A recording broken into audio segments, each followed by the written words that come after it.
how you do? Peace and power.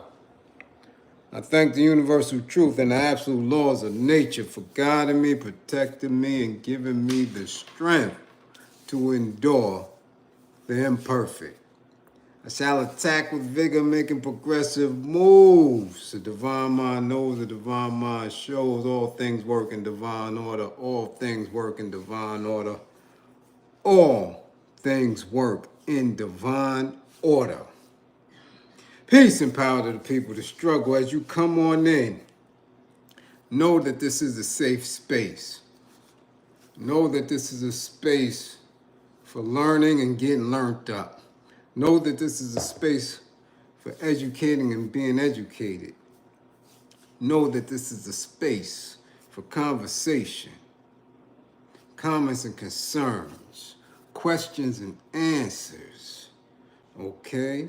This is a space for building and destroying knowledge, wisdom, and understanding. A space of integrity, of love. A space where we are working on a united path towards true liberation. As my classroom assistants come on in, please keep all contact information in the chat for the duration of class. Please keep all funding information in the chat. Funding tags, nicknames, bank accounts, statements, wires, all that. Keep that in the chat for the duration of class and throughout the class. If you or anybody you know is in need of anger management,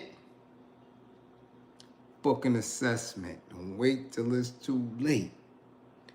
Book an assessment. Don't wait until they got your chin on the gate, cuffed up.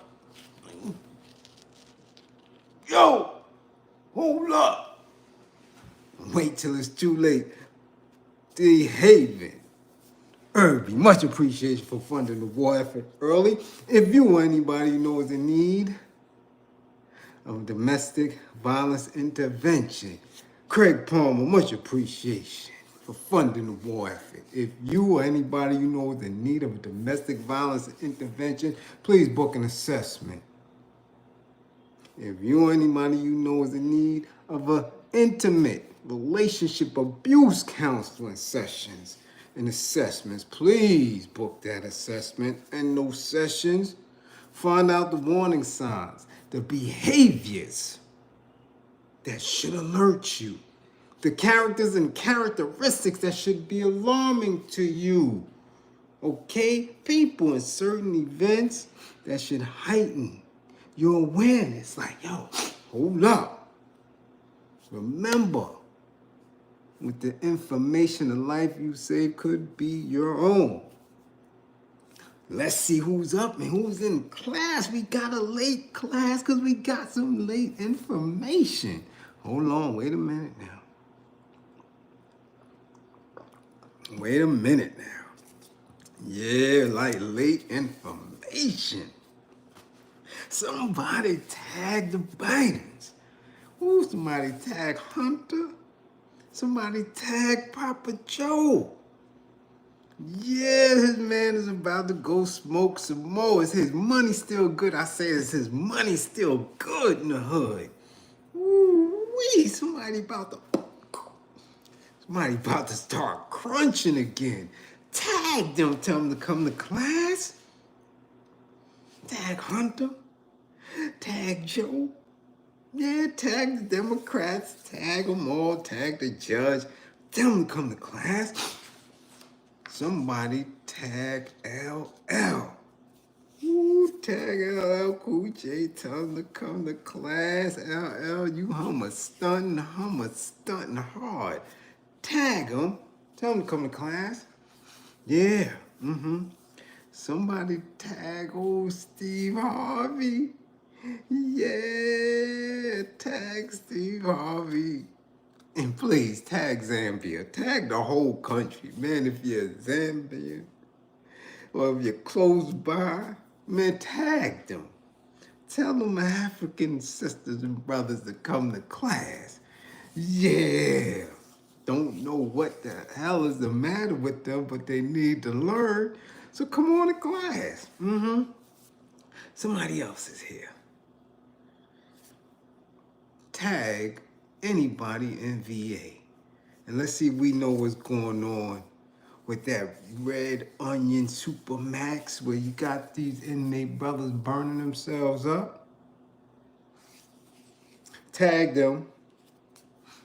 Tag them. We got to get to it tonight, y'all. We got a lot. Yeah, we got a lot. We do. We do. We do. But I'm glad you're here. Yeah, I'm glad you're here. Share it. Yeah, class gonna be light tonight. Yeah, because people tight. Class is gonna be light because people is tight because you got to go back to work tomorrow. Yeah, Mr. Charlie said get your ass back to work. So it's gonna be light. Okay? Yeah. Let's get to it, damn it. Let's get to it. Bushhead. Salute, what's going on? Yes, Divine Order. Dust Fro, what's going on? Kenny's Unholy Grail. We see you. Andrea, get them greens cooking. Andrea Jones up in the spot. Bernie, what up, Bernie? Dad? Sultan, Thomas, what's up, cousin? Assalamu alaikum. Warahmatullahi wabarakatuh. Ken Williams, what's going on? See Blaze the Sniper.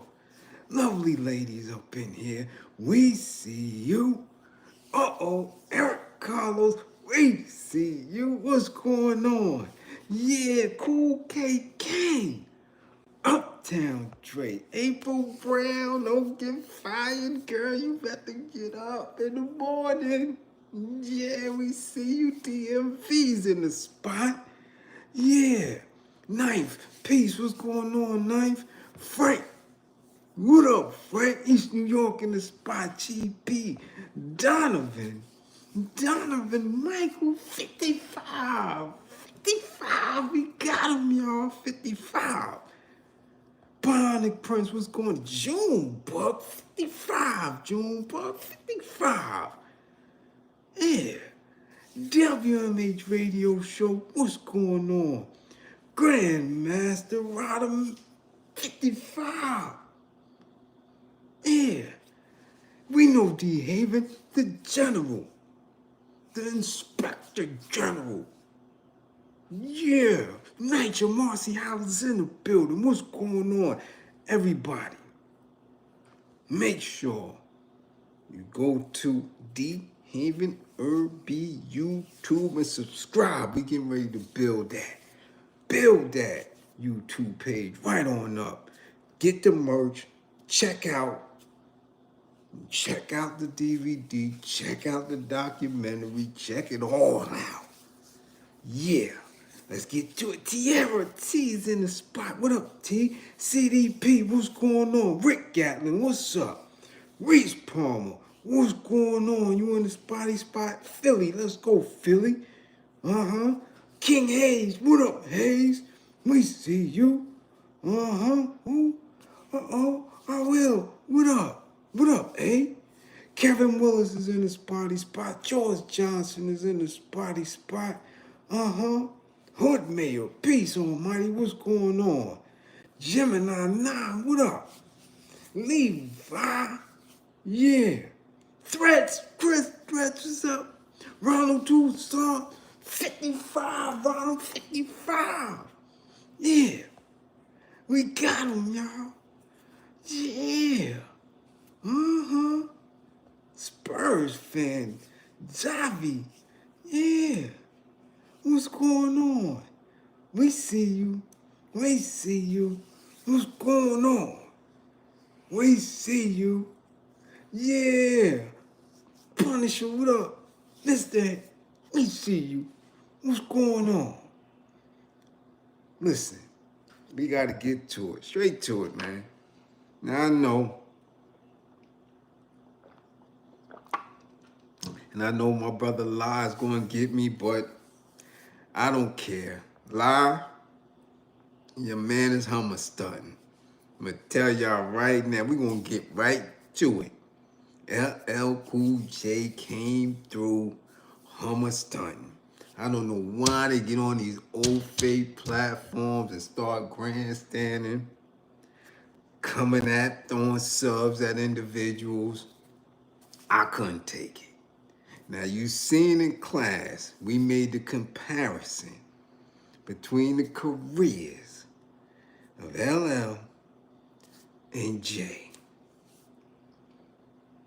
We put them in the little verses, simulated verses. We did everything. We compared the careers and all that. We did. But your man came on somebody platform hummer stunting. And man, listen. I'm not with that at all. If you didn't catch it, you'll catch it. It's on TikTok. It's on Instagram. They got it pieced up. And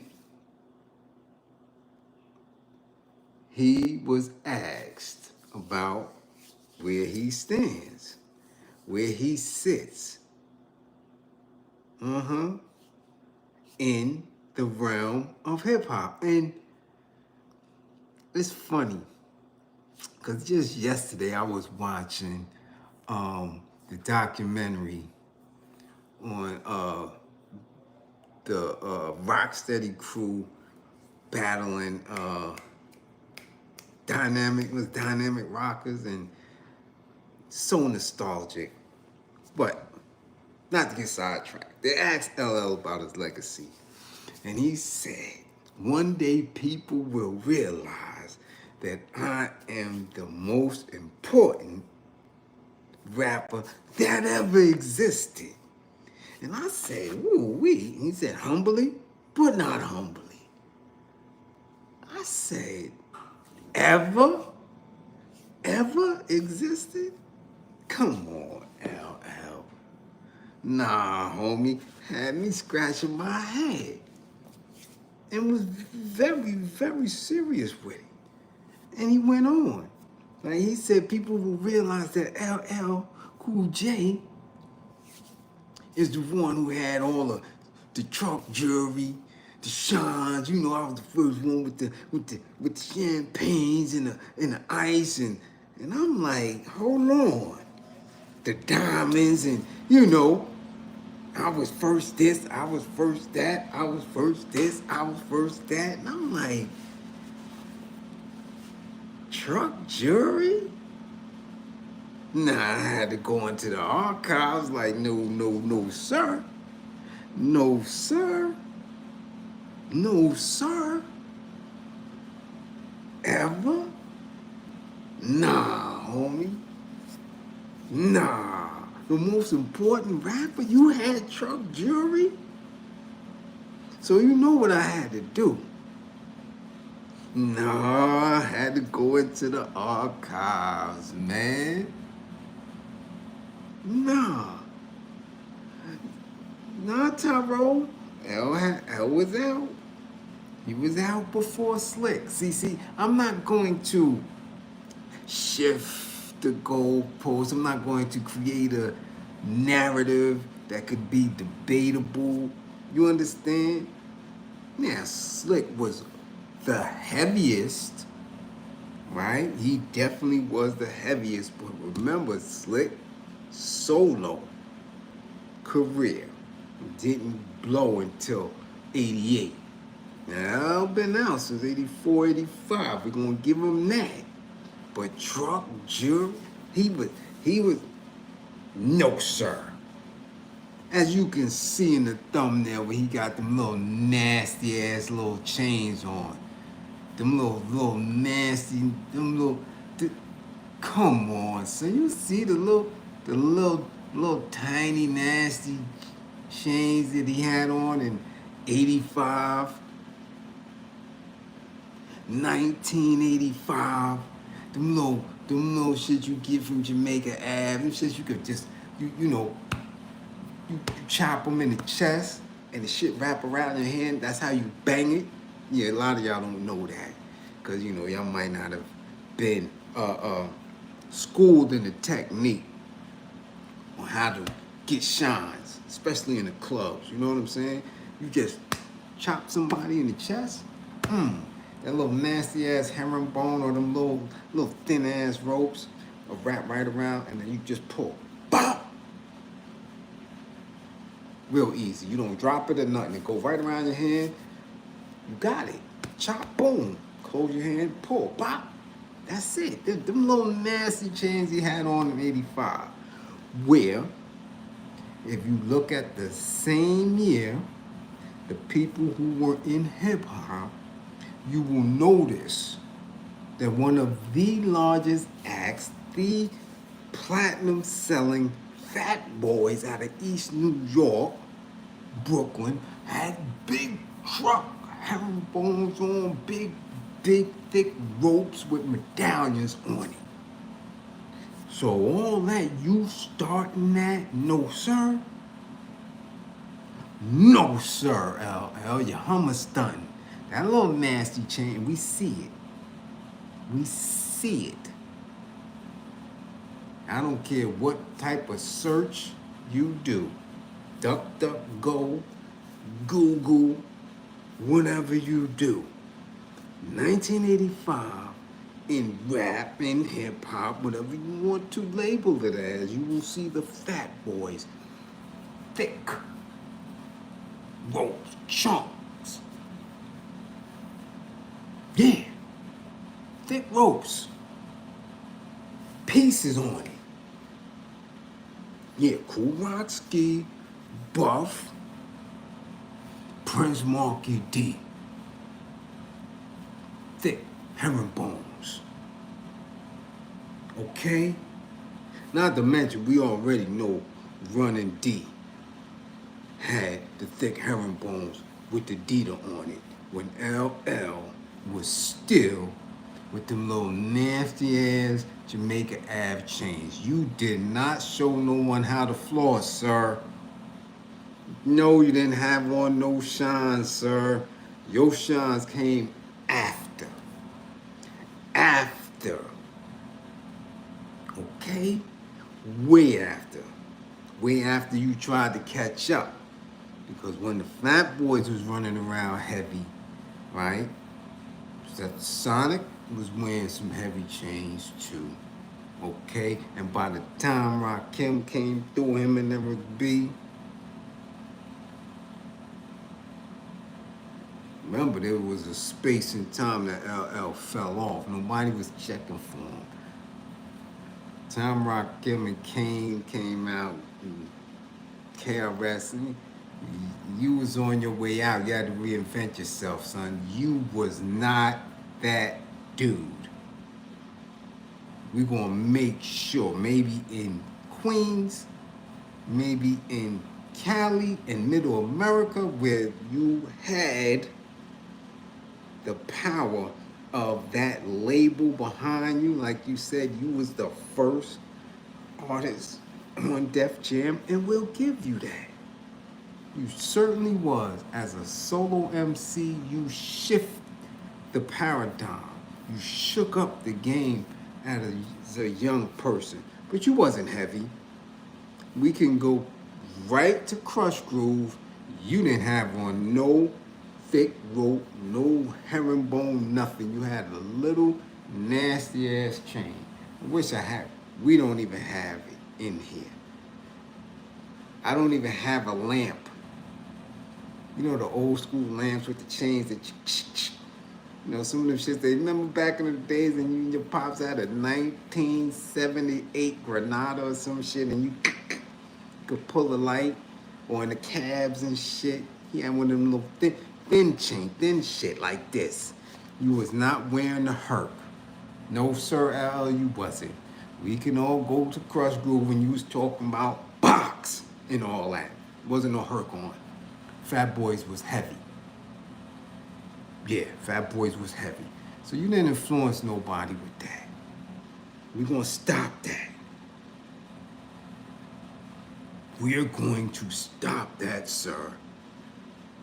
But you could tell that old fade that shit. You could grandstand on that platform, because I damn sure know you would not be on nobody platform that know better. Because we know better. But you tried it now. You tried it. We tried it, the little nasty ass chains. Yeah, man, you tried that shit. You said you was the reason why dudes was flossing. Nah, sir. No, man. No. You had the little nasty ass tracksuits. Nah. Come on, man. Come on, come on. No one.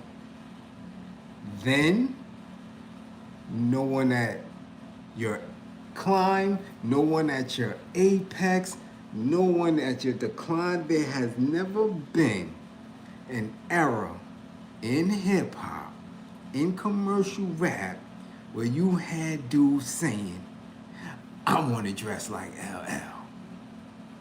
Never. Now, you might have torn up on wax. You had some battles, but damn it, ain't nobody want to look like, dress like you at all. Sir, you were not jig, you were not dip, you were not fly or fresh. None of that shit. You gonna stop that right now.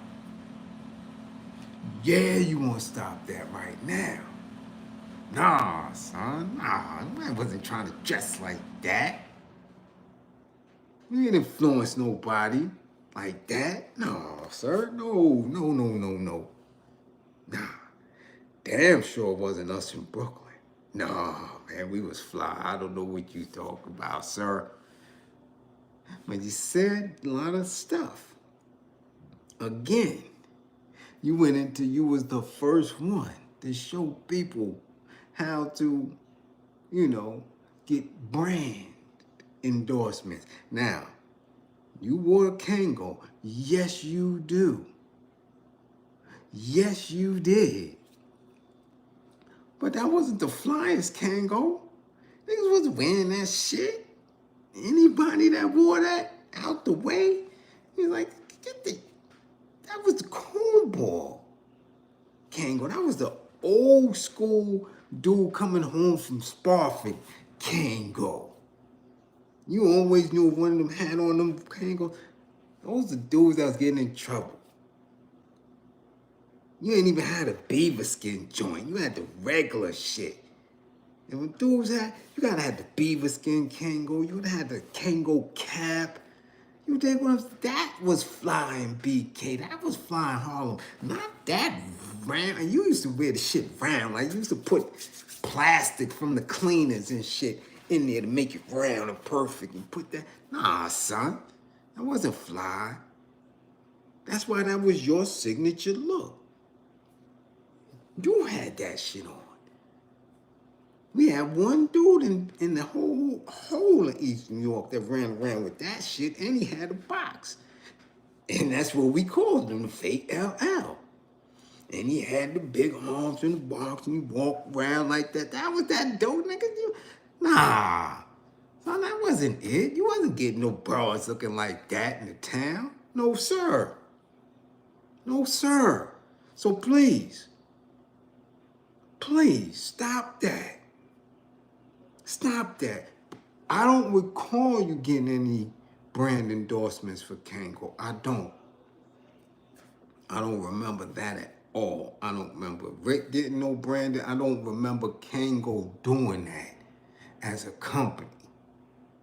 I didn't even think that Adidas did it with running them until many years later, way after the song.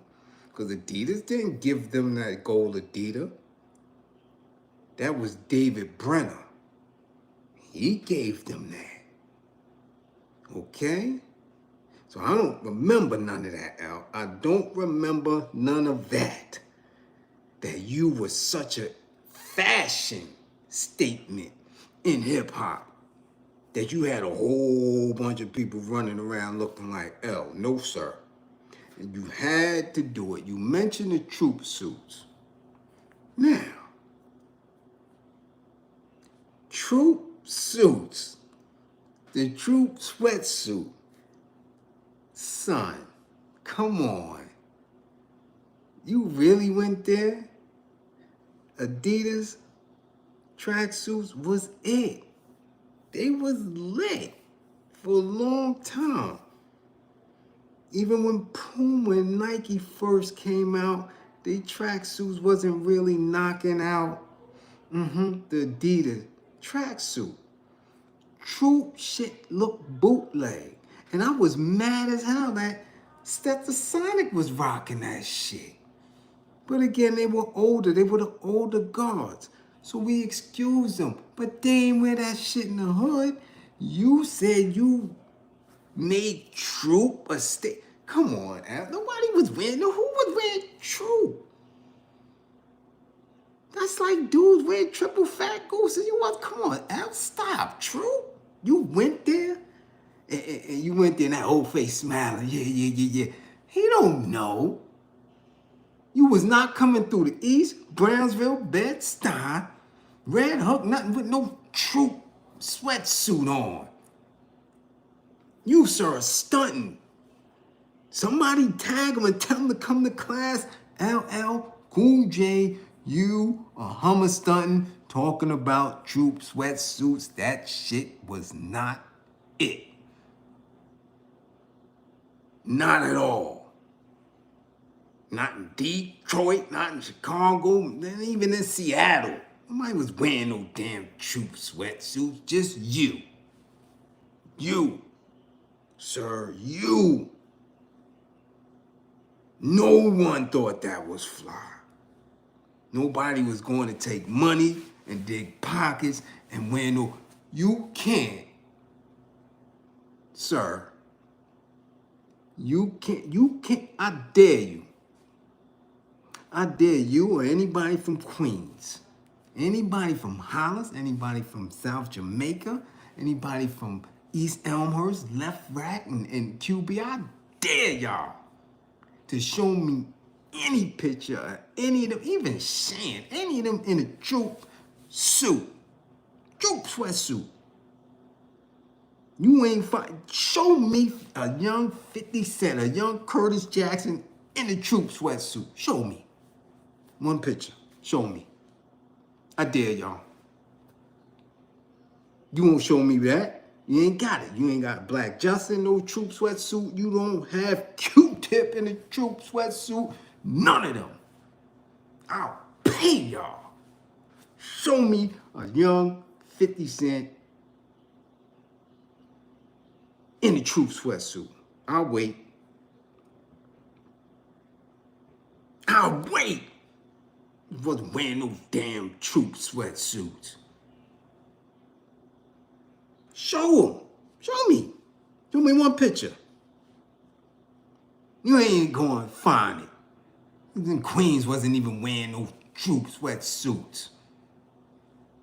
And you had the nerve to act like that was a flex.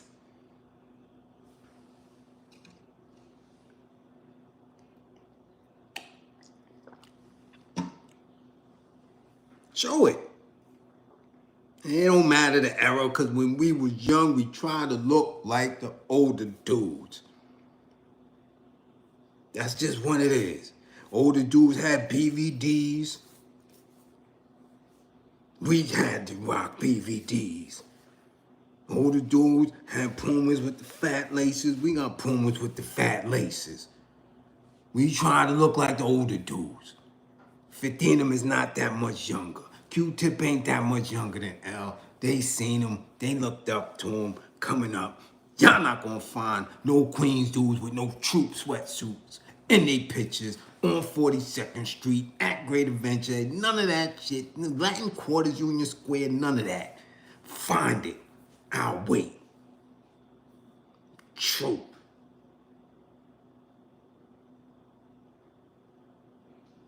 Damn Troop sweatsuit. He called that shit out like that was a flex.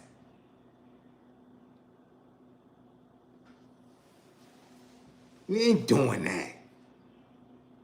Like I said, they're trying to make these smaller platforms, such as myself, not credible because y'all think dudes like us still not around. Yeah, y'all think we not around. But I was there, remember? I was like, I need a beat. I went, yeah, we was there listening, man.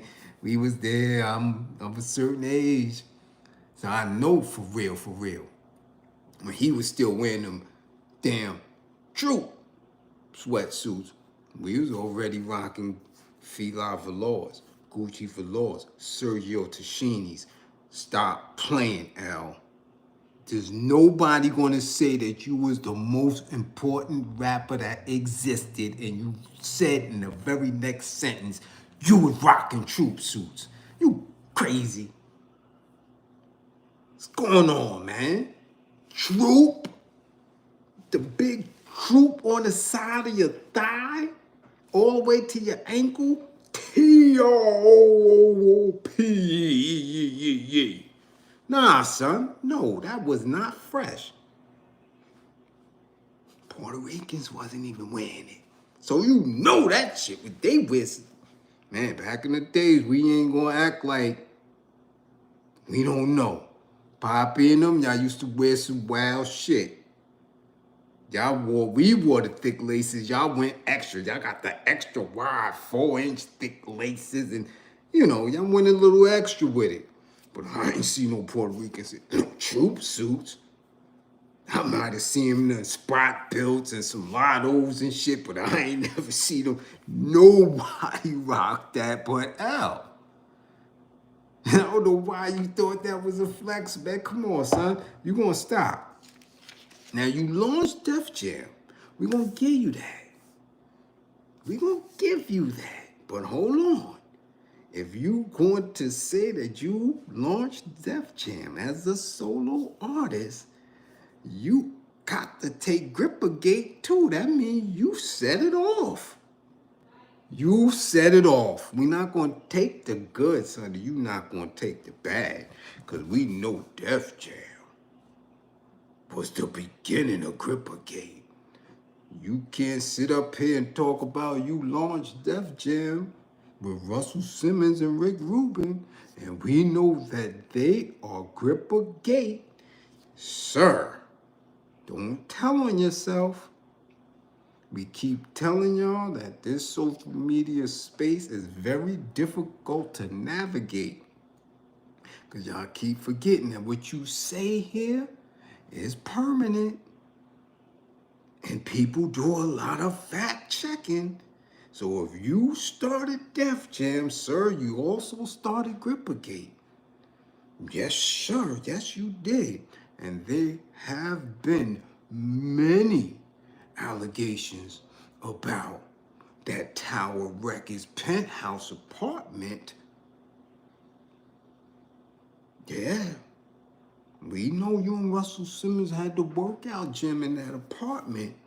And several male MCs that were trying to get signed to Def Jam had a couple of Diddy moments up in that apartment. So you can't take the good and not the bad. You set that off, right? And you said it's almost unfathomable that somebody would not recognize what I've done. That's what you said. I mean, you can't make a movie about this. How do you make a movie about that? As an MC, you dig what I'm saying? Now, they went into the GOAT conversation, and like he said, on wax, I will say I'm the GOAT. But off wax, I will never say that because there was too many important MCs that touched too many people in different ways. And I agree with him on that. But for him to consistently say that on wax, that he is the GOAT, and he always say that on a record, I'm like, no, sir, too many people surpassed you lyrically. I'm not talking about with all of the promotion and the marketing and the image creators. I'm just talking about lyrically. While you were around, you understand? People surpassed you.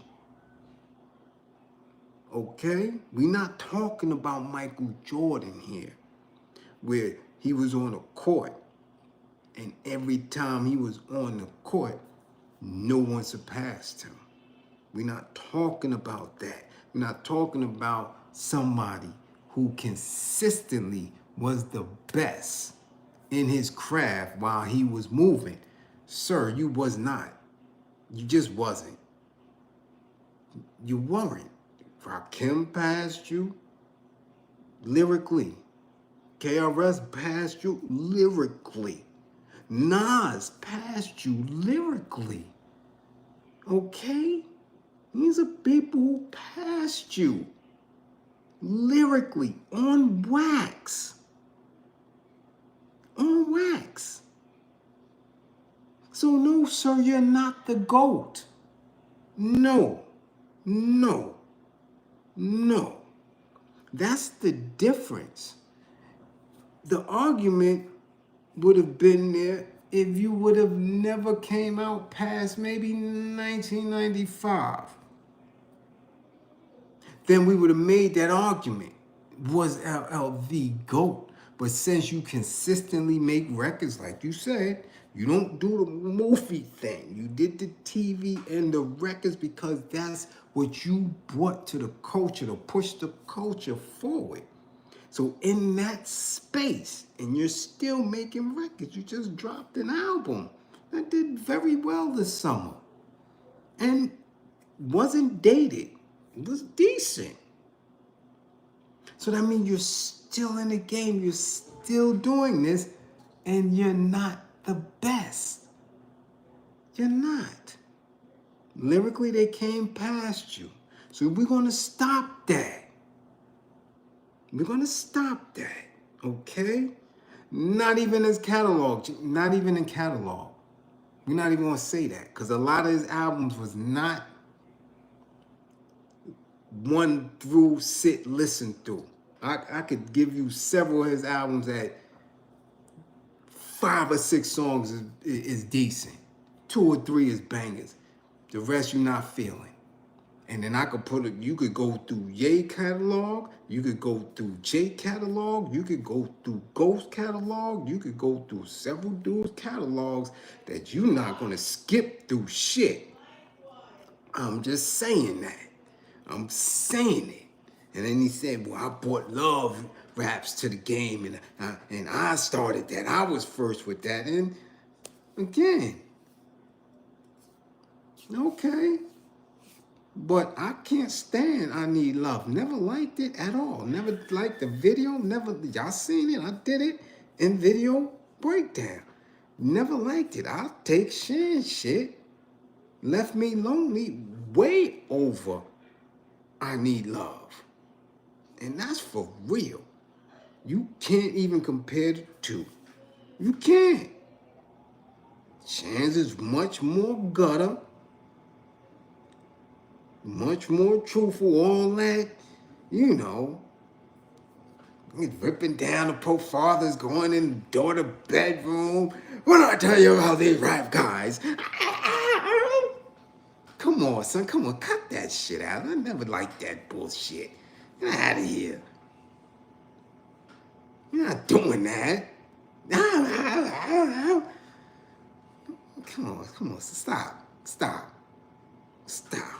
That kind of hip hop, some like it. I never was for the slow shit. I just wasn't. If I want slow joints, I'm gonna go listen to slow music, R&B at that time. It's not banging now. We don't have no specific R&B, soloists or groups. But back then, why the hell am I gonna listen to I Need Love and I can listen to the Force MDs? Here I go again. What am I listening to that for? Man, you're supposed to rap, bust raps. Let them sing. We're not doing that. So you saying that ain't a flex. Yeah, you ushered that shit in, but shit, you did that. Houdini did One Love. Come on. We're not doing that. So cut it out. Make sure y'all tag them and tell them to come to class, because they be on these platforms wilding out. They do. Come on now. Tell me I'm wrong. He said he the most important rapper that ever existed. No, sir. You, your Kangol, your troop suits, yeah. Y'all can keep it moving, man. Yeah, y'all can keep it moving. We're not gonna do that, Al. One of the greatest, one of the best, over 4 decades. We appreciate that. But son, you not the most important by far. Nah. You never spoke nothing. You did one song, politically, right? Illegal search. You did that. One. That's it. You ain't got nothing conscious in your whole catalog up until the last album. Right, the album you just dropped last summer, then you had a couple of joints in there, a couple of lines, but nothing political at all. At all. None. So you couldn't take us to a place where PE took us, where X-Clan took us, where Brand Nubians took us, where Wu took us. You couldn't.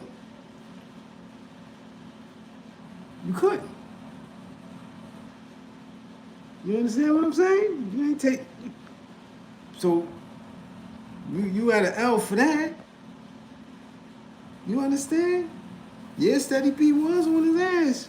Yeah, bro. I'm telling you, yeah. People forgot. Steady B was on him. Yeah. So he's limited in that space. Especially coming from back then, where if you know, like I know, every MC had to have party rhymes, street rhymes, battle rhymes, some other kind of routines. They had to have all that. That's when dudes like, yo, he nice because he could go in different directions with it. And that's before everybody was getting signed and was on wax and all that. You had to come with it. So he one-dimensional. He ain't never spit nothing politics. Nothing. No knowledge of self. Not an inch. So now you want to do it. Now he's 60. He want to spit the degrees. Like, come on, sir. Stop. Take your troop suit, sir. Yeah. If you like it that much, put the shit on in 2024. Go get you a true brand deal and get you a troop suit, sir. Yeah. Get you a troop suit and let's see how far that gets you. Let's see. I would love to see you pull up to Fashion Week with a troop suit and bag something. Man, listen. I would question any broad that's walking hand in hand with LL with a troop suit on. Come on, cut that shit out. We're not doing that. Yeah, we're not doing that. Nah, man, get that shit out of here. So, tell him to stop humming stunting, y'all. Talking about jury, he has shines. That little nasty chain up out of here. You got them little starter kits. By the time L put a cable on, he was 3 albums deep. At least the second album, Fat Boys was heavy first album. Coming through East New York with the Herc on their neck. Pieces and all. You ain't start that. He wasn't the first with no shines. Get out of here. He wildin'. The little nasty chains he got. Look at the thumbnail. Y'all can see it. Come on, man. Go look at what he had on his little nasty, skinny little chest. He had them little chains on. Fat Boys had the big brolic shit on and 2-finger, 3-finger rings. Hell, you got that shit after walking like... You got on that shit like 89.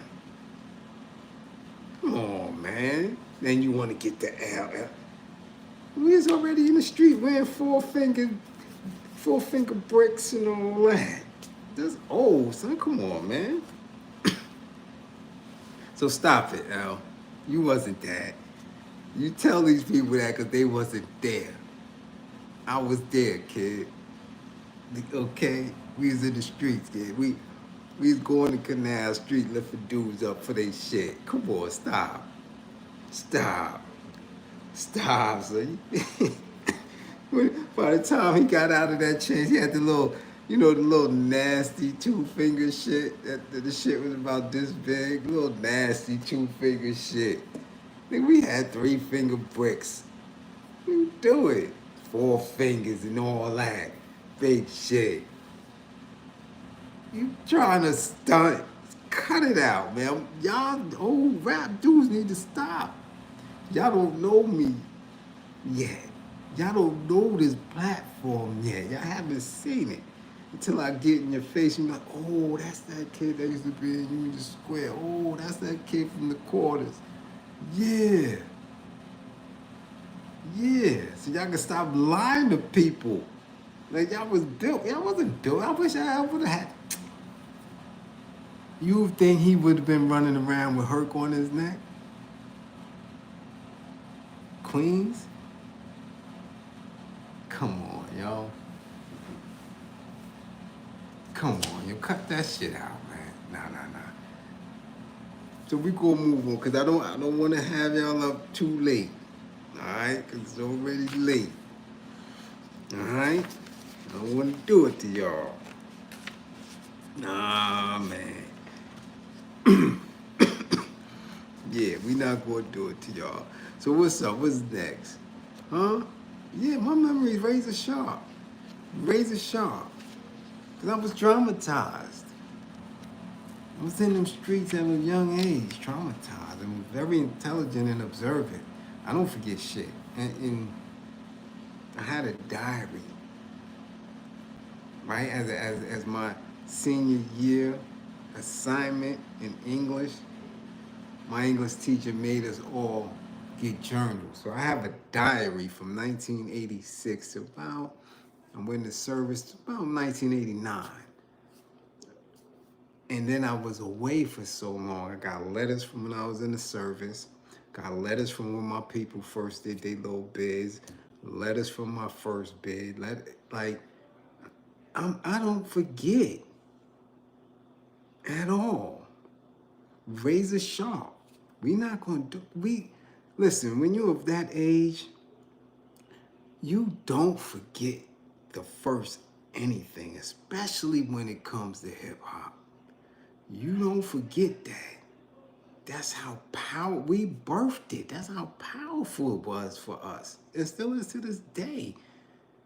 You're not going to forget your first concert. You're not going to forget the first time you heard an MC. You're not going to forget the first radio show because we was thirsty for it. You didn't get it. You got 2 hours on the radio once a week. During the week, you might have heard a song or two, but no, you had to stay up late night. By the time it was really moving, and you had the Awesome 2 and Teddy Ted and Latin Rap, you getting that shit, Mr. Yo, nah, you're not gonna forget that. You're just not. So we know these dudes. Them dudes wasn't built like that in the street. By the time crack era hit and dudes is getting money in the street, ain't nobody thinking about no rap dude. I wish they would come around with some chunky shit on their neck. I keep telling y'all these dudes was victims. What? Oh, that's that dude. Yo, son, we saw his video on TV. Yo. And he out the way, or he's somewhere, like you said, Albee Square Mall or 34th Street or 125th. And what? Salute, London. Them dudes was victims. You crazy? Dudes is traumatized to this day behind that shit. Don't let them stun on y'all. I don't give a how old they are. I don't care what they try to present on social media. These dudes was ass. I'm gonna let you know. They ain't call no shots in the street. None. At all. They were rap dudes, MCs. That's it. That real dude from the street going into hip hop, going into music came decades later. Them original dudes is ass. They didn't want no problems. None. Okay? None. And dog, what's going on, Grape Street? What up? We see you. LA in the building. What's going on? Alright? So don't let them rap dudes fool you. Okay? You like my energy? You Scottish? That's what's up. Scotch. That's what's going on. Let's move on. Now, I don't know about y'all. And sometime, I have to say, man, I struggle a little bit. Now, I'm very much melanated in the struggle. I keep telling y'all, we have to fight for our liberation. You're not gonna get nobody more melanated than this kid here. At all. But man, I see some shit these white men do, and I'm like, this man, shit. Someday, man, maybe I need to identify as a white man. They do some incredible shit. If y'all are not intrigued by the stuff that white folk do, man,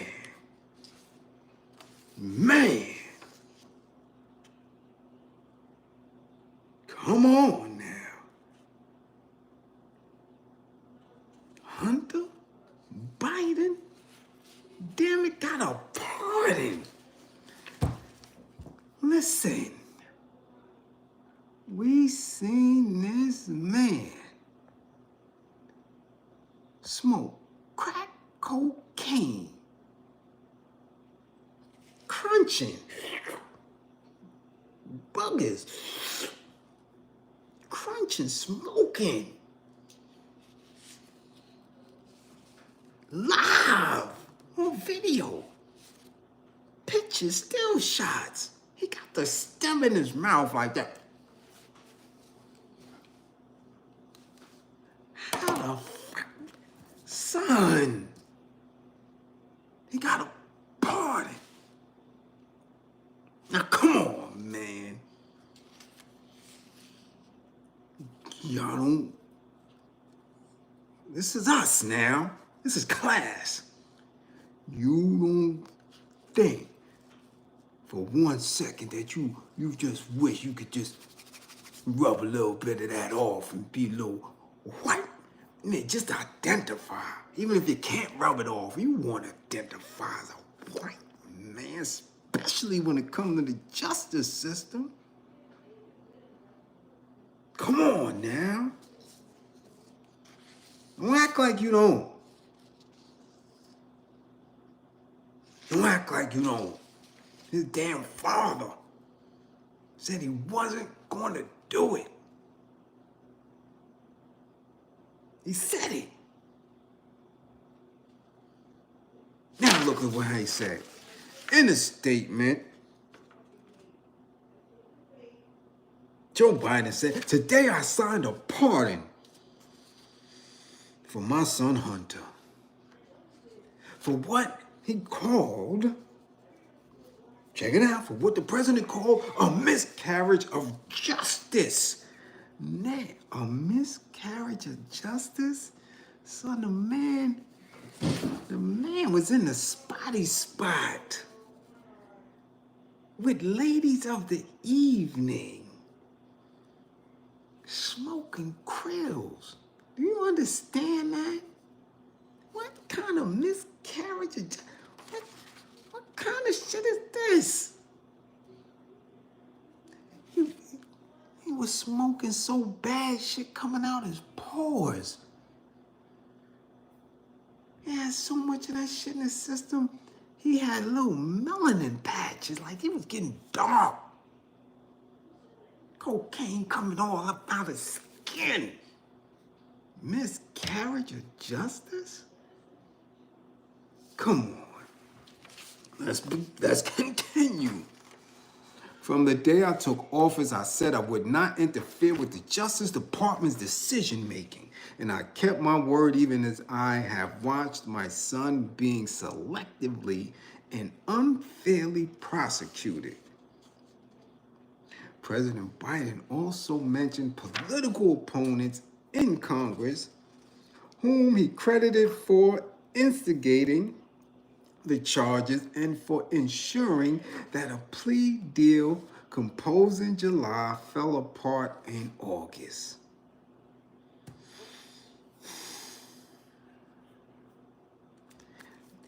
Damn it, I ain't had no lawyer like that. I ain't had no daddy like that. Man, they sent me up packing. Then you going upstate, you going to the mountains. See ya. What? See ya. Take it or leave. You out of here. Along with damn near half of my community. Damn near half the 75th precinct in East New York. We all in the mountains.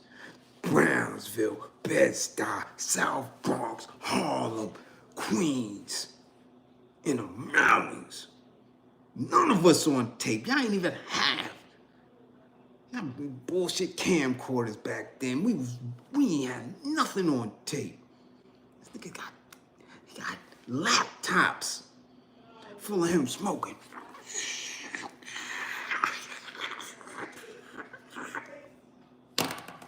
What? Come on now. We not doing that. We're not doing that. Let's go. The statement concluded. Here's the truth. I believe in the justice system, but as I have wrestled with this, I also believe raw politics has infected this process and it led to a miscarriage of justice. And once I made this decision this weekend, there was no sense in delaying it further. I hope Americans will understand why our father and our president would come to this decision. Come on now. Come on now. You can't, now listen, you could talk that talk. And we can read book after book after book.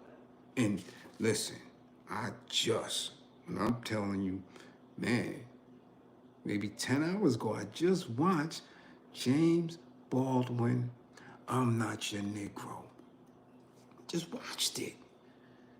And when you watch things like that and you get a true comprehension of what we consistently been going through right here, in the parables, and the laws that don't mean laws for them, and the injustices and all that, you can't say that you, sometimes in the deep, deep, dark crevices of your consciousness, say, damn, boy, them white folks sure got it going on. You can smoke crack, get caught, embezzle mad bread,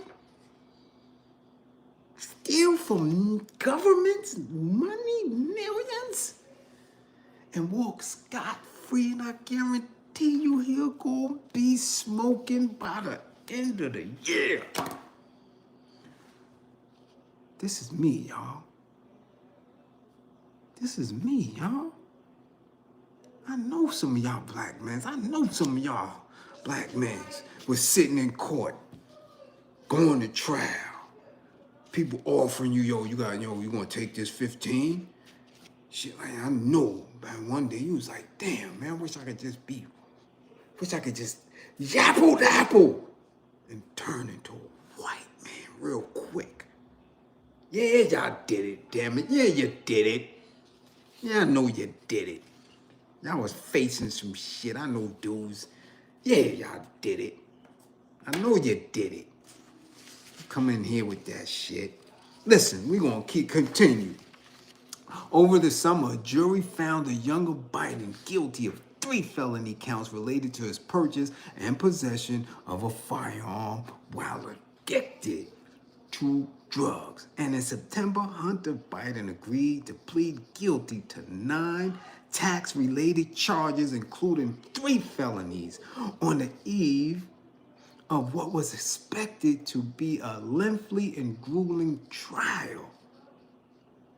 Come on, man. Come on, man. For the tax charges, Hunter Biden faced up to 17 years in federal prison and $1.35 million in fines. His gun-related conviction carried a potential of up to 25 years in prison. And I'll guarantee you, if Barack Obama was president, yeah, and one of them girls was a boy, yeah, do you understand what I'm saying? Yeah, yeah, you get where I'm going. Let's continue. Hunter Biden was scheduled to face sentencing for both cases in the coming weeks. On December 12th, on the gun-related charges in Delaware, and December 16th on the tax charges in California. 2 separate states, 2 separate jurisdictions.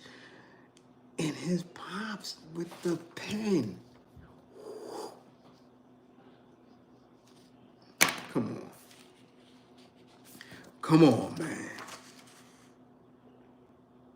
Asked about the president's intentions to pardon Hunter Biden on November 7th.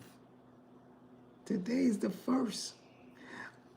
Shortly after the election results came through in favor of Donald Trump, White House Press Secretary Karim Jean-Pierre said, "We've been asked that question multiple times. Our answer stands, which is no." He kept saying, no, no, no, no, no. I'm not going to do it. Until that time started ticking. He said, no. He said, "Dad, please, you can't let me go to jail. Not with Donald Trump coming in office. I'll never get out. I'll never get out. Okay? Come on now. Come on now.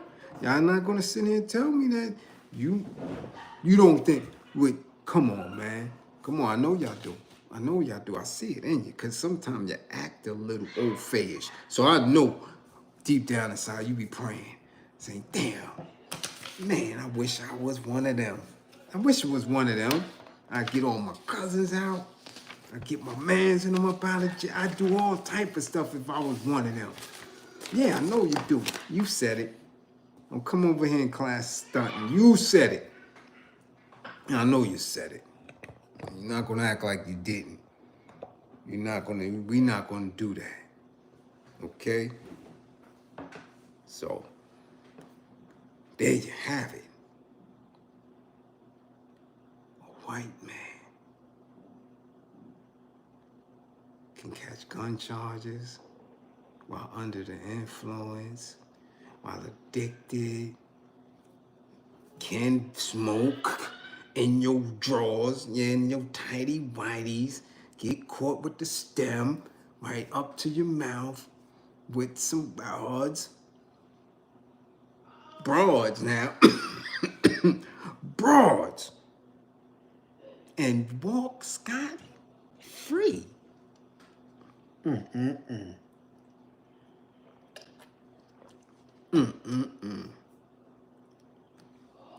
Now, if this isn't one of the most historical times that have ever existed in the history of white folk, I don't know what is. I don't know what is. This shit out of control right now. So that should tell you something, shouldn't it? Yeah. Yeah. Mm-hmm. Yeah. But let's go on. Should we stay on the justice system? Should we stay on the justice system while we here? Yeah, I'm gonna stay on the justice system while I'm right here. Yeah. I'll get on that coon dude in a second. Ask these Africans if they bump their damn head. Yeah, well, Hunter is good. So, to y'all dudes in DC and Delaware, you know, I don't condone it and don't necessarily agree with it, but if you out there and you hustling rocks, right, on the block, like Cameron said, yeah, I'm on the block hustling rocks, your mans is coming through. Your mans is about to come through.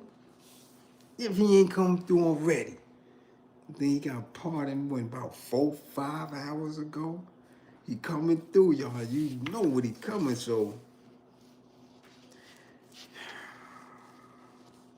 Damn. Show is something. Show is something to be white, ain't it? Oh well. Let's continue. Now, this the next subject in class is not new. It's been going on for a while now. I really didn't cover it because thank you for the subscription, Elon. You dig? Nah, from what we heard, Bernie, he go cop his own shit. Yeah, he cop his own. But because again, where I sit, where I have matured, the work that I've done, the struggle that I'm consistently in, I have very little empathy for individuals who go back and forth to prison or who, for one reason or another, find themselves in that dire condition, right? And I'm talking about day ones, I'm talking about associates, I'm talking about family members. I know, and my immediate peoples know that I was off the chain. No, off the chain. Consistently, all day, every day, I'm taking some bread every day. I'm doing what I had to do all the time. That was just who I was. Lived it, had it, I wore it like a suit. Had no other thoughts other than, yo, we gonna take this paper. Yo, we gonna knock this person out. Yo, we gonna air this one out. We gonna, that all day, every day, enraged and on go. So after the last bid and my heels were cooled, they cooled my heels, I began to understand that I had no time to waste. That I had to make a specific change to be more effective and be an asset to my people and not just running around on some okey doke dumb shit all the time. So I not only made a promise to myself not to waste that time, but I made a promise to others that I wasn't going back. I wouldn't care what it took. And I always say that in sessions to people, especially dudes who I know are still in the street moving around. I don't care what it is. Anything out here beats being in there. I don't give a fuck what. I don't care what your conditions are on the street. There's always the potential for you to come up. There's always potential for you to grow. There's always potential for you to learn. You're not going to be stagnant in the street unless that's what you're doing. That's who you are. That's how you're manifesting. In there, there's no choice. Once you locked up, you done off. You ain't kicking over no bag of money in jail. You're not hitting lotto in jail. You're not coming up on nothing. You're done. So all the excuses in the world that people make to get to the bag, to get some bread, all that shit sound good. Until them cuffs get on you and that judge knocks that gavel down. That shit sound fly. You could keep doing this shit if you want. But when you in there, that's it. When you in there, that's it. That's your ass. Hold it down. Hold it down. I don't care what the conditions are. Hold it down. Unless you are totally 1,000% innocent. They picked you and plucked you up off the street. That's a whole different story. But dudes that's been in the mix, and I don't care what it is. You in that life, when you go through, you gotta handle that shit. So now, again, people feel ways about it when I say it, and I'm very sincere with it. I mean every word of it. Once you go through, you gotta handle that, homie. You gotta beast out. You have to find a way to mentally and physically make it through that. So we can't help you, homie. We can't. So I'm not one to use my platform to consistently stay in that space. I'm not here to talk jail stories every day, all day. I'm not here to, excuse me, to exploit that energy. It's exploit and expose that knowledge. That shit does nothing. If it's not a teachable moment where I can say something specifically about it, I don't do it. Now, there's a case coming out of Virginia, and it's been coming out, about a state facility, which they're calling a supermax, a red onion supermax. And I've been hearing about it for a while, just like the Alabama spot. All right? That the conditions there are so dire that these people are hurting themselves, setting themselves ablaze just to get up out of there. Okay? Now, because it is a state facility, information has been staggered. So some of these inmates have been getting interviews. They also have a line to prison radio. It's getting some momentum now, right? The struggles. And in choosing my words wisely, I always have to ask, what is expected of us out here when it comes to that? That's the same situation we went through with Attica riots, with Soledad Brothers, right? what is the charge for us on the outside to assist those on the inside? Yeah, the little man, the young, well, he ain't a little dude no more. DC snipers up in there.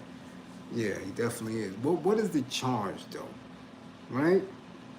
Because again,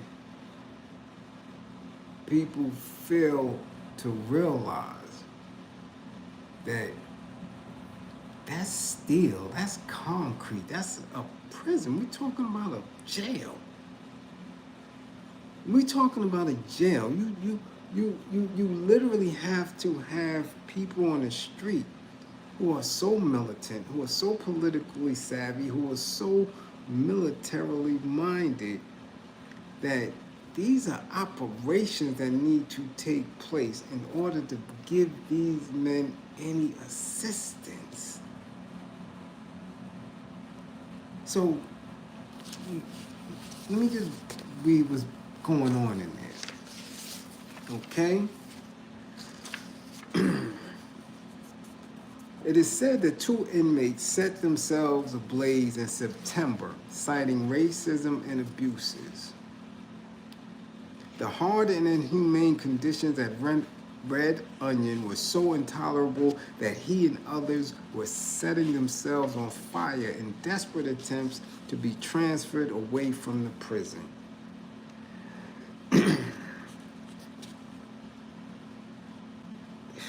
One of these men, Ekong Ishet, said his was not an act of protest, but an act of desperation. Another prisoner alleged that he had not received care for chronic heart diseases.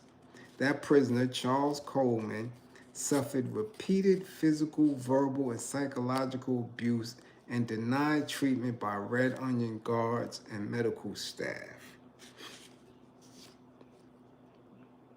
Again, we hear it. Many of us who haven't been there, well, many of you who haven't been there, couldn't even imagine that, right? To be locked up, to be away is torment enough. Trust and believe that. But then to add on a layer of immense racism, abusive treatment, and denial or lack of medical attention, yo, and I say this with all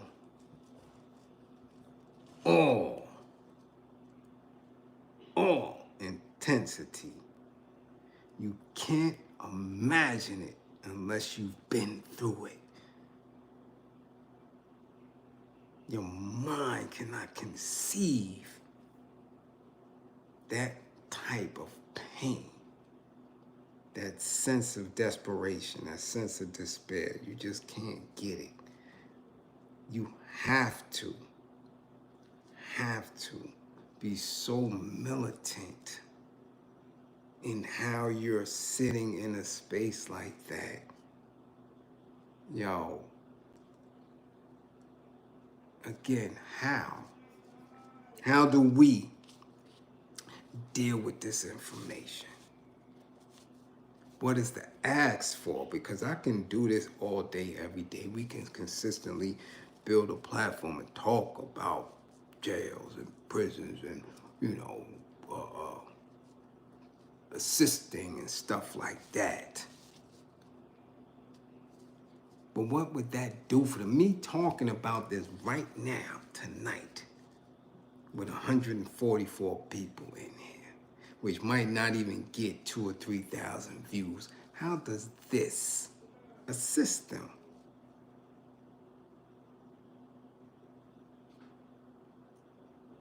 Same thing that people were thinking about with the Soledad brothers. Same thing. And George's younger brother, Jonathan, at 17 years old, said, listen, I'm going to get my brother up out of there. And if you don't know that history, then you need to research the Soledad brothers, George Jackson, younger brother Jonathan Jackson. Just research this so you can get some type of grasp of what it would take to assist these brothers properly at this Red Onion Supermax facility, right? If we're not people who are so militant, so engaged, so pushing for liberation that we don't do, what Assata Shakur's comrades did for her, okay? What can we do here? The only recourse for me is to consistently do what I've been doing, which is get the false narratives out of people's head that street life means something, that hustling life means something. This shit don't mean nothing if the end result is always prison or death. That's all I can do. I'm not trying to reform prison. I'm not trying to reform laws. I'm making an attempt to reform the minds of melanated men to leave that dumb shit alone. Because once you in there, you in there. There's no comfort in there. It's just that simple. So if you can hear me and you have people that's still in the mix, that's still in the crime, they need to think real deep and real heavy, especially with this new administration that's coming in. I'm telling you, this ain't the time. It's never been the time for it, but definitely not now. Let's continue. According to Christian Martinez, Governor Glenn Youngkin's press secretary, the men burned themselves using improvised devices that were created by tampering with electrical outlets. They were treated for electrical burns and cleared to return to the facility. Okay? Virginia's Black Legislative Caucus is calling on the governor and the State Department of Corrections to initiate an independent investigation into allegations of abuse and poor conditions at Supermax State Prison. At least 6 inmates at Red Onion State Facility in Western Virginia have allegedly burned themselves in protest of what they call abuse and intolerable living conditions, according to Kevin Rashid Johnson, an inmate at Red Onion, who broke the story in October via Prison Radio, a news outlet that focuses on prisoners' stories. Okay?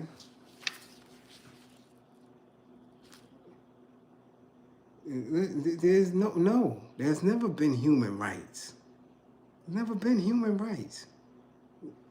The people, us, who were indigenous to this land, and those who they wanted to call Native Americans, what human rights have they been given?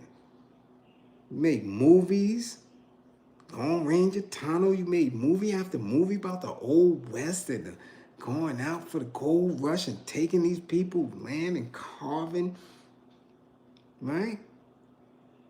The what do you call it, Mount Rushmore, and what are we doing?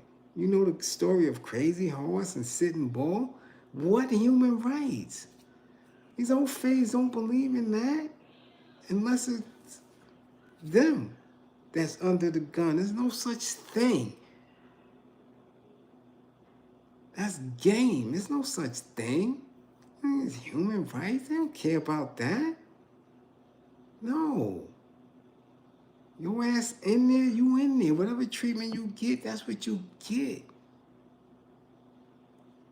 That's just what it is. So either you're going to soldier up, you're going to military your mind, you're going to beast out, you're going to have a body that's a best fighting machine you can be under them conditions and expect the worst. See, that's what it is. People have been playing with jail. They've been playing with the streets for so long that y'all act like y'all can shrug your shoulders. I've literally seen dudes shrug their shoulders like someone you get ready to do. You know, that's a bid. Fuck that, yo, I gotta get this. Okay. So now what are we supposed to do? We supposed to get out and petition and park and protest and rally and what? For individuals who consistently in this lifestyle? Come on, yo. It's not like they going to jail for being Panthers, BLA members, Republican New African members. No. No. Those numbers are few. Why? Because they're not risking it all. They're plotting. They're politically minded. They're conscious. So you ain't going to get too many of them now going in there. You might have some that's still in there. So what are you supposed to do? A dude you know that's been selling all type of different narcotics or doing whatever he's been doing in the street or still banging and you really have empathy for those in that environment? Come on. But listen to the game. The Virginia Legislative Black Caucus urged further investigation into conditions at the prison.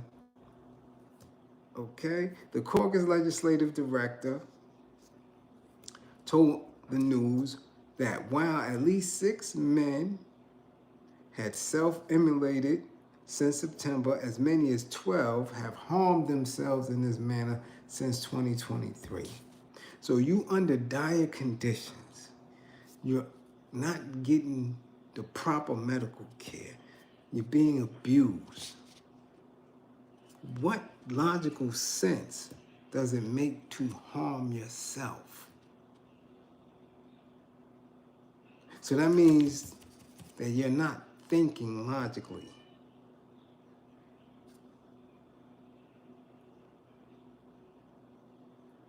Right? Because now you want to hurt yourself. So how will you ever be able to protect yourself? It makes zero sense. So you really are in a space where you're trying to unalive yourself. And at what point are you an asset to us when we're making soldiers? We're building soldiers to fight for liberation, and mentally you've checked out. You don't want to be here anymore. How can we risk freedom? How can we risk our livelihood to help people in those mental conditions? Gotta make it make sense. Have to. You have to. In 2024, look at somebody and say, yo, you still in the street? You serious right now?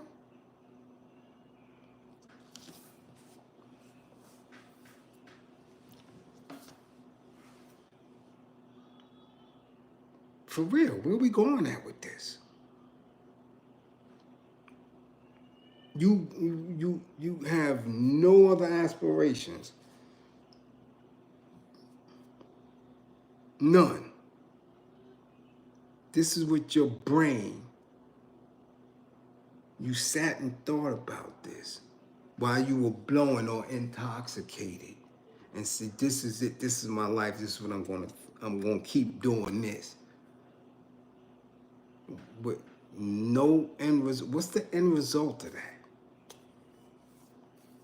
What's the end? How does it look?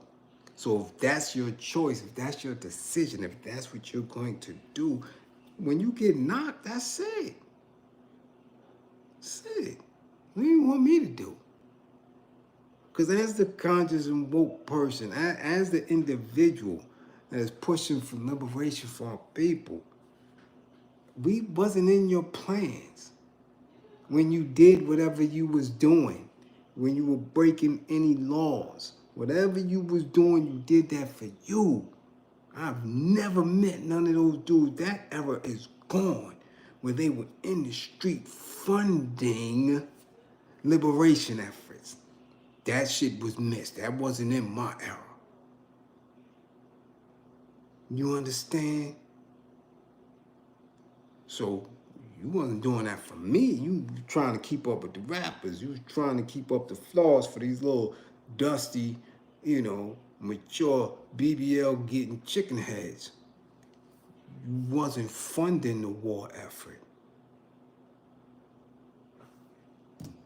In a statement, the caucus cited conditions that it said inmates have shared in the past. Quote unquote, people who have been incarcerated at Red Onion State Prison describe being regularly subjected to racial and physical abuse from correction officers, medical neglect, including the withholding of medicine, excessive stays in solitary confinement, with one report of 600 consecutive days, inedible food having been covered in maggots and officers' spit, and violent dog attacks. So now, if this is common knowledge and this has been going on in VA for a while, why is anybody in VA hustling? Why? That you mean to tell y'all know that this is how they giving it up in y'all jails? Why y'all hustling? I'm gonna wait.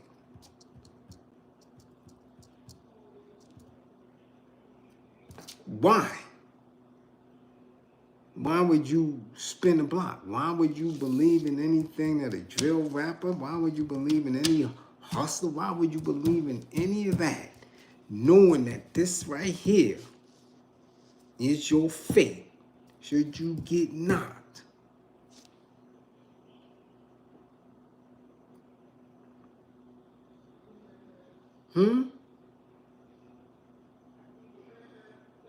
Talk about it. Dotson, the correction officer, the corrections director, said the department had invited legislators to visit Red Onion and other state facilities to observe the conditions themselves. Dotson also said all 6 of the inmates who recently burned themselves have a history of self-harm. You see how they're talking about, like, they crazy anyway. Okay. Yeah. So what are we doing here? What are we doing? Listen. We've been oppressed a long time. Long time. So you mean to tell me that in 2024 that people haven't, and again, I'm going to take a L on it. I'm going to say and I always do. I don't ever sit here and say I'm not responsible for what I know, because I know I have to do a better job at telling people who Rap Brown is, who George Jackson is, who Jonathan Jackson is, right? Who Mutulu Shakur is, and excuse me, Sekou Odinga, and all these freedom fighters, and Maurice Bishop and Winnie Mandela. We gotta be better at articulating that. You understand what I'm saying? I always take the L on that. You dig? But you can't tell me that you don't know no better, and you over 20, over 30 in this day and age, that you never heard of Malcolm, that you never heard Farrakhan, that you don't know that at the end of those actions that you doing in the street could be a bid. That's not happening. That's not happening. You know, we have been raised in a time where we've seen movie after movie, hip-hop record after hip-hop record, commercial rap, TV shows. You know what it is. Okay? You still want to play them games? Can't help you. I'm serious. Not from back there. Now, when you come home, cool. But I don't see what we are able to do because nobody was able to do shit for me when I was in there. I had to eat that. When I was mistreated, I had to eat that. Right? You understand what I'm saying? When I was racially terrorized, I had to eat that. When I was abused, when I was in shackles and shit going to court, I had to eat that. Nobody do nothing for me. They can't. How? How can they help me? You can't. It's nothing you can do. So what is my job? My job is to make sure that I survive it. Now, I don't self-harm. I don't do that. You understand that? Nah, we're not doing that. Hold on. Let's see this. Let me read this. I was in Red Onion from November 2000 until March 2001. Then I went to Greenville until 2004, and I'm from Connecticut. They were shipping the worst inmates from my state until we complained as well. Yeah. How long you been home? How long you been home? And have you been back? That's all I want to know. How long have you been home? You said 2004. I've been home since 2004. Have you been home since then? Been home 12 years. You understand what I'm saying? So I'm assuming that your ass ain't in the streets. I'm assuming that you understand what freedom and confinement means. You know the difference between the two. I'm assuming that. I guarantee you your ass will be homeless out here before going back in there. Am I right? Am I right? I need to know that. Huh?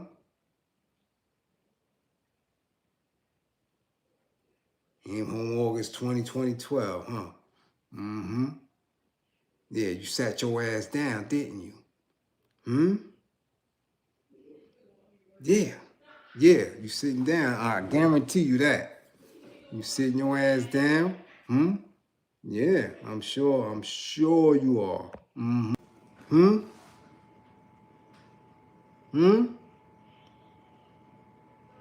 Yeah, you ain't caught another case. Salute. Much appreciation. Yeah. Remain free. I tell people all the time, I don't care what you gotta do. I don't care if you have to be on some who's the boss shit. You understand what I'm saying? You do housework and nannying for somebody. I don't care what you got to do. Anything you do out here is better than going through that shit in there. We got understanding because what sense does that make? You taste it, you seen it, you smell it, you survived it. So you want to come out in the street and do the same shit?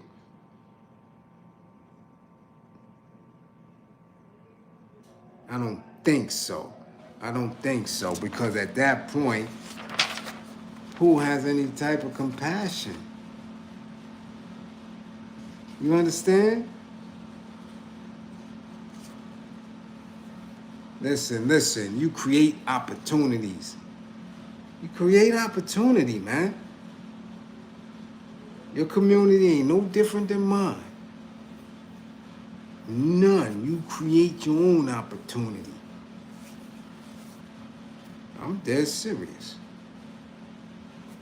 Listen, I don't have any empathy for it, yo. You do what you have to do. Okay? Got 3 jobs. I see you. I appreciate you and applaud you for that. Listen, I know dudes that you can laugh and giggle, but I know 3 super BBWs. I mean, big old girls. And I know 2 dudes that's all they do. is be of service to them big BMWs. Yeah, them BBWs. They be of service, doing it, whatever they got to do. They asses in the town, though, until they get on their feet. Okay, you do carpentry, you landscape. Listen, if it's not going down in your area, you're going to have to move. You're going to have to move. Do it for yourself. Fix it. Fix it. Get your ass on Instagram. Set you some prices, some rates, and do it. Listen, I'll come fix your cabinets. I'll come fix your kid's bike. Whatever you got to do, damn it, that's where it's at. That's what you got to do. Listen. Damn a parole. When you stuck in the confines of parole, then cool. You know where you can work. Within a certain frame, something is going to pop up. You talented, you got a skill set like that, listen. Put your mind together. What else? Who can I be of service to? Who can I get some bread from for providing my service? That is what labor is. That's what it is. Figure it out. But all that you talking about, yo, I can't do it, I'm gonna throw a brick. Nah, that ain't it. That ain't it. Huh? Okay. That's what you think? Listen. What city you in? You ain't even gotta tell me the location. Tell me what city you in. I mean, what city you in? What city you in? Because I'm getting ready to move on from here and I'm getting ready to go to bed. Brockton, Mass? You in Brockton, Mass. Because you disturbing class. When you in Brockton, Mass.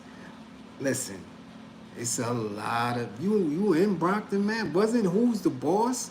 Didn't Tony Danza, wasn't that in Mass?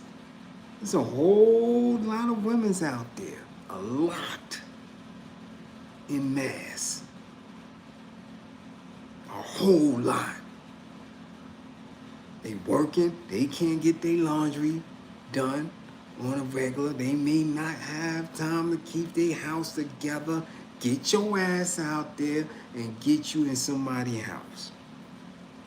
Get you on some house cleaning shit. Until you can find a spot for you to do your little carpentry and all that. Brockton, Mass got Chippendales. You go get you some red drawers and get your ass in the Chippendales.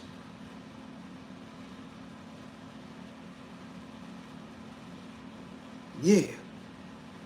You been up north, you been in the mountains, you got a little size, you know how to work out. Take your ass to the gym and start training people who don't know what the hell they doing. You can get some bread out here, legitimately. I don't want to hear that shit. Nah, that's a cop-out. So if your ass get locked up, see ya. See ya, home skillet, go do it. You got to do that.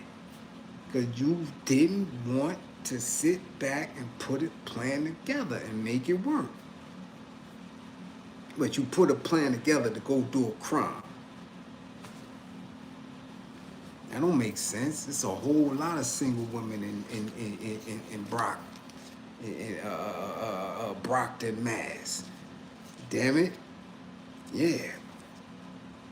You might have to eat some grippers. You might have to do something. Don't come in here and tell me that you can't do nothing.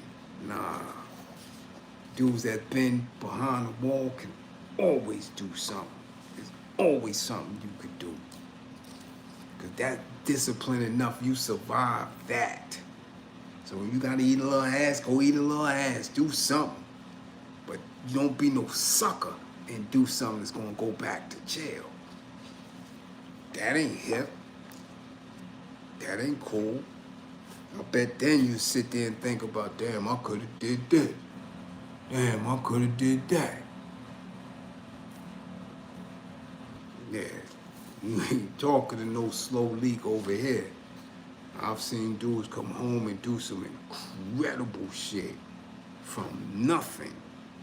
There's a whole lot of women's up there. You ain't got no broad and Brockton Mass. Yeah, Yvette, he might have to eat a little ass. And come on, but do what he gotta do. The five shit. He gotta do whatever he got to do. Got nurses up there, teachers, you got all type of women up there. Do what the hell you gotta do to stay up out of jail. Come on, man. Nah. Nah. Got to get right. Okay, yeah, I know. Yeah, I know you. I know you working. I know you can't come in here with that. You can't come in here with that. Yeah, you can wild if you want. All right. No, I ain't wild. I'm straight. No chaser. Do what the hell you got to do. If those conditions are that dire in jail, period, wherever you at, any city, any state, and you know that, and you still in the street bullshitting, then whatever happens when you go through, you gotta handle it. Now you got a decision to make. Either you're gonna stay in the street or you're gonna do what you have to do. That's it. That's it. Ain't no gray area in that. That's it. Y'all niggas want to be coddled. There ain't no coddling in this shit. Somebody's telling you that you're not worthy of a job. Somebody's telling you that you're not worthy to be in the workforce. And you're going to just sit there and shrug your shoulders. Oh, well, I might as well get back to hustling. Come on, man. Get out of here with that shit. That don't work. Not with me. It don't. It don't. It don't. Straight up. Straight up. Okay, well, hustle. Go ahead then. Be my guest. Hustle and be in the street. Be my guest. Be my guest. I'm telling you, shit. Shit. Yeah, all right. Let's move on, because we up out of here. It's after 1 o'clock and they playing. Listen, for some reason, I don't know. Okay?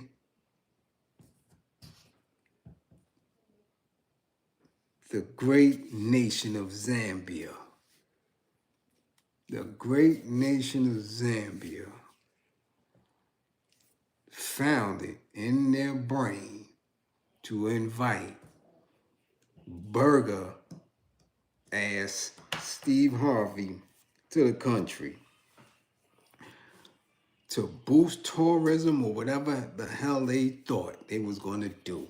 Now, again, people can always talk about Pan-Africanism. People can talk that FBA doctrine. People can talk and separation. They don't like us. We don't like them, and blah, blah, blah, and all this. But I do know for sure that there are specific differences in how oppression has dealt a blow to melanated people all around the globe. And some people just don't know. So I'm going to have to chalk it up to these Zambians. Just didn't know that this Steve Harvey, this nigga is a bagel.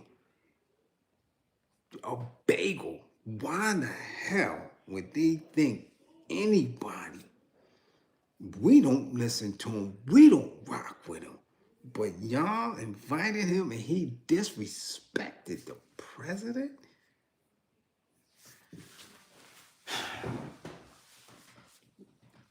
For me, that's what y'all get.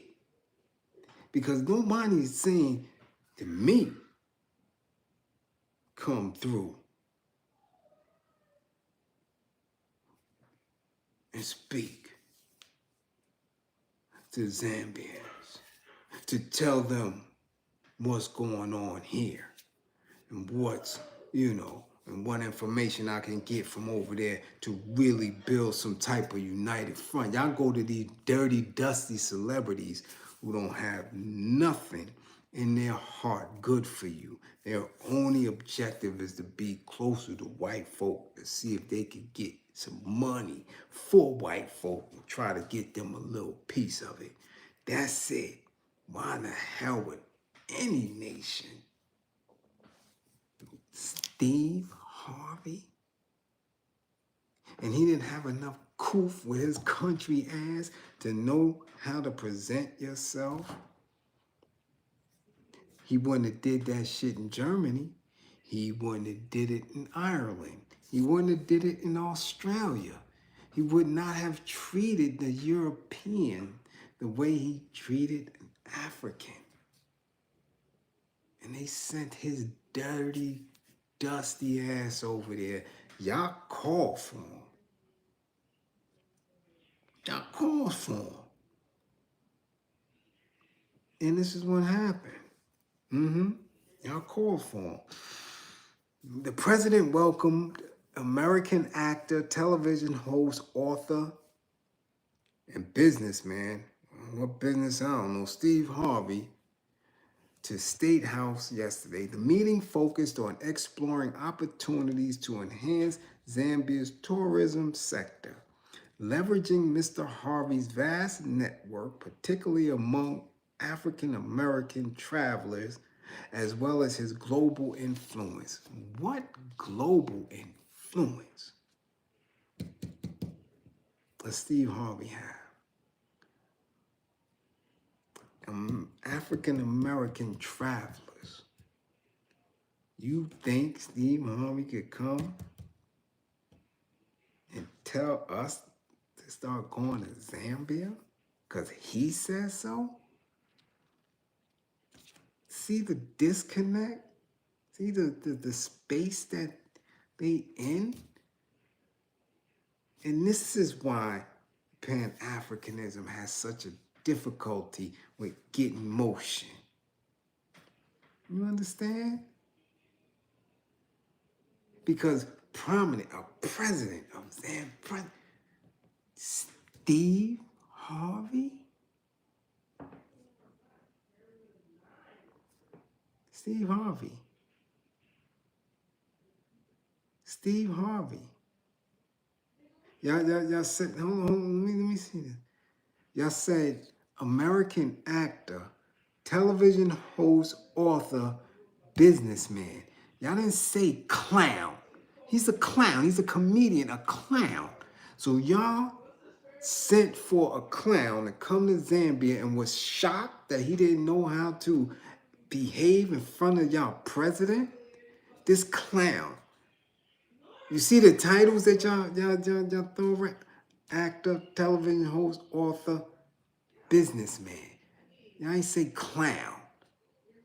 Y'all ain't say somebody has several failed marriages, somebody who was consistently being charged with doing some of the most heinous shit in the world of comedy. He's a clown, a burger, a whole bagel, and y'all was shocked and surprised. That's because you don't research. Because again, like white folk, y'all believe that all black people move to the same rhythm. Y'all don't understand the distinct differences from a clown like him and somebody who is conscious and woke, or somebody who may be a hustler in the street, or somebody who's being pulled and puppeted around by white Hollywood. So that's on y'all, Zambia. That's on y'all. And you really y'all don't do homework. Y'all just plucking somebody out? Huh? For real. Y'all just pluck, yeah, let's get him. Yeah, he's on the Family Feud. Y'all like that show, ha, ha, ha. Y'all don't research and see the shit that we say on a regular basis? about this dude? Y'all don't read, y'all don't research.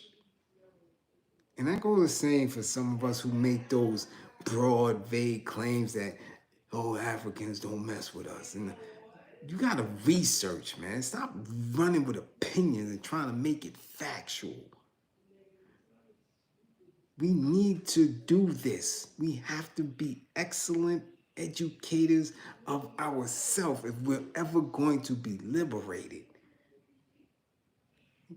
Dumb shit, Steve Harvey. The president highlighted the potential for collaboration in promoting Zambia as a premier tourist destination, despite challenges such as the drought impacting attractions like Victoria Falls. The country's tourism industry continues to demonstrate resilience and growth. Quote unquote, Zambia would greatly benefit from having international celebrities like Mr. Harvey showcase our unique offerings to the world.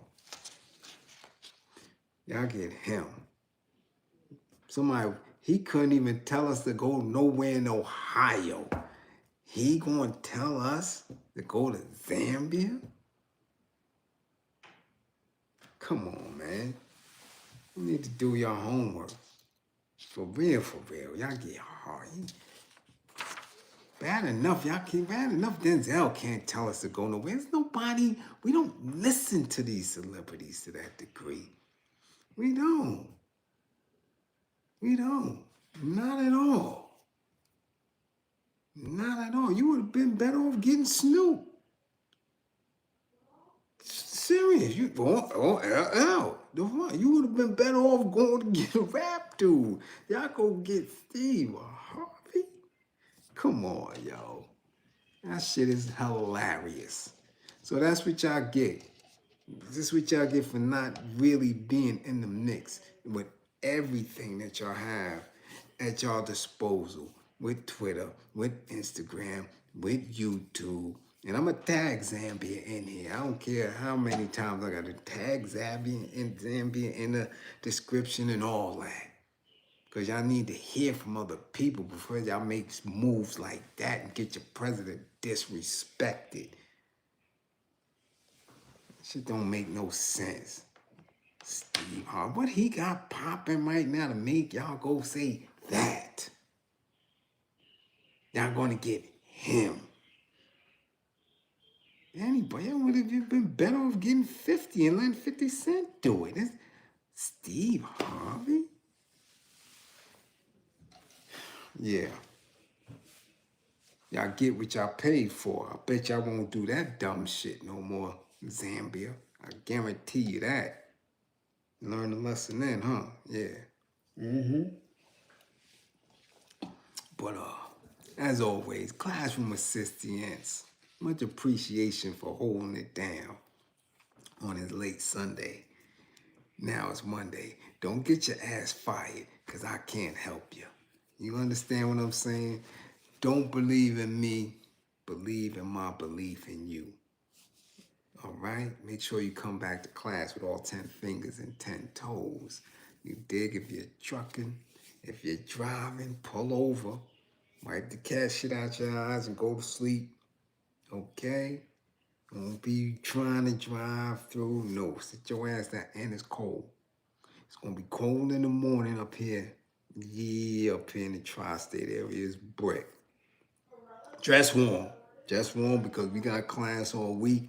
You don't tell me you don't miss class because you got the sniffles and all that shit. Your ass going to get a 55 for sure. Okay? You hear what I'm saying? Marshy, we going to see you. What's going on, C Bliz? We got you. You understand what I'm saying? Yeah. We see you, Tierra. Wake your ass up, girl. Yes. To all the new subscribers, much appreciation to you. You dig? This is the class. Make sure you come back. Bring a friend or two, a nephew, a damn auntie. Bring somebody through. Okay? Get your learning up. Yeah, we building a nation here.